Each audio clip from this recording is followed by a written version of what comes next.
सत्ता ही सत्तेच्या ठिकाणी काम करत असते. सत्ता ही महाराष्ट्र गव्हर्नमेंटची सत्ता आहे, ती सत्तेच्या ठिकाणी काम करतो. नवी मुंबई महानगरपालिका कार्यक्षेत्रामध्ये 6 वर्ष इलेक्शनच नाही, इथं सत्ताच नाही आहे. आणि सत्ता नसल्या कारणानं सत्तेचे बाहेर काही लोक आहेत, मी त्यांची नावं घेऊ इच्छित नाही, तुम्हाला सर्वांना माहीत आहे. आणि ते आणि आयुक्त यांची मिलीभगत आणि नवी मुंबईला वेटीस धरलेलं, नवी मुंबईच्या जनतेला वेटीस धरलेलं आहे.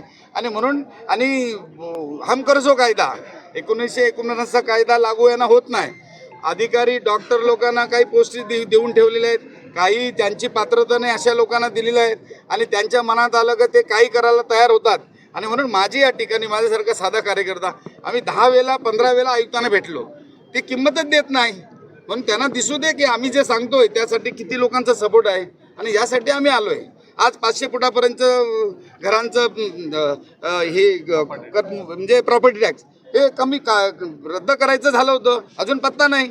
त्याचबरोबर पाणी पुरवठा योजना असेल, गार्डन असतील, मैदानं असतील, त्या ठिकाणी ही कामगार असतील जे लोक कॉन्ट्रॅक्ट बेसिसवर काम करतात, लोक किती मेहनत करतात. आज आपल्याला निरोगी शरीर आपल्या नवी मुंबईकरांचा राहतोय तो साफसफाई कर्मचाऱ्यांच्या मुलं. आपल्याला आनंद घेता येतो गार्डनमध्ये ते गार्डनच्या कर्मचाऱ्यांमुळं.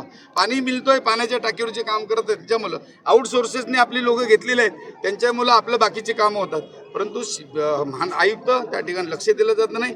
लोक जे सांगतात तिथं माहिती आहे तुम्हाला कोणाचं चालतं, कोणाचं 40% ऐकतात, कोणाचं 60%. आमचं कोणी ऐकायचं? तुम्ही म्हणता ना सरकार तिघांचं आहे, मग आम्ही पण अजितदादा आमचे उपमुख्यमंत्री, आमचं एकही काम ऐकलं जात नाही. मग ते म्हणणार तुमच्या वार्डात कामं केले. अरे माझं एकच वार्ड थोडं नाही, अख्ख्या नवी मुंबई कार्यक्षेत्र 111 आहेत. एका ठिकाणी 30-30 कोटीची कामं काढता आणि इतर ठिकाणी 3 लाखाचे पण कामं काढत नाही. मग ही गोष्ट का तुम्हाला, का तुमचा हा जवळचा ना तो लांबचा? मग कोणीतरी सांगणार की हा आमच्या पक्षात येतो, याच्या वार्डामध्ये 30 कोटीची कामं करायची. मग आयुक्तांनी तेव्हा बजेट बघणार नाही, कॅपा बजेट बघणार नाही, सिटी इंजिनियर बजेट बघणार नाही, मग कामं काढणार. मग गरिबाचं कोण ऐकणार? ज्या नगरसेवकाचं कोणी पुढारी नाही त्या नगरसेवकाने काय करायचं? साधा नगरसेवक आहे, आमच्यासारख्या माणसाचं आमच्या वार्डात ऐकतात, परंतु सर्वसाधारण नगरसेवक त्याचं काय? म्हणून माझं अशी विनंती आहे की या ठिकाणी आयुक्ताला ही गोष्ट त्यांची कामाची त्यांना आठवण केली पाहिजे, कायद्याची आठवण केली पाहिजे. म्हणून आम्ही आलोय. 100% होतं. माझ्यावरच नाही, आमच्या पक्षावरच नाही.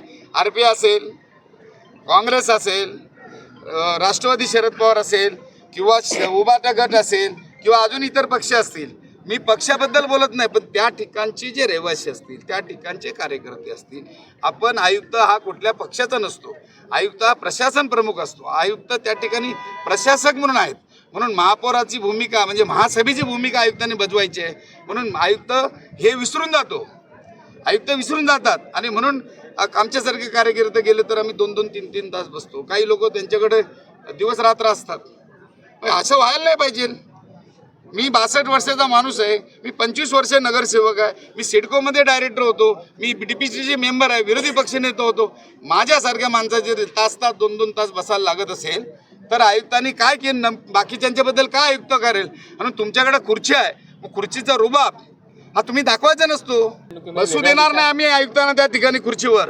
नामदेव भगत किती किंमत मोजायला तयार आहे. आणि मी या ठिकाणी सांगतोय की मी माझं स्वतःचं वैयक्तिक काही सांगायला आलो नाही. माझे वडील वारल्यानंतर जी कारवाई केली ती मला राग आला नाही. जे लोक चुकीचं काम करतात किंवा चुकीचं काम होत असेल त्याच्याबद्दल माझं काय आक्षेप नाही. परंतु तुम्ही विनाकारण जर त्रास देत असाल, आता डॉक्टरचं काम कुठं आहे? हॉस्पिटलमध्ये. मग डॉक्टर इकडे काय करत येतात? त्यांचा हेतू काय हे सांगायची गरज आहे? कोसो दूर त्यांचा संबंध नाही डॉक्टर लोकांचा. त्यांना इथं काय करायचं आहे? आयुक्तांना काय गरज आहे ही करायची? याचा अर्थ आयुक्तांना देखील त्यांची खुर्ची वाचवण्यासाठी इतर पुढाऱ्यांचा त्या ठिकाणी जो फोन येतात, दबाव येतो, तो ते ऐकतात.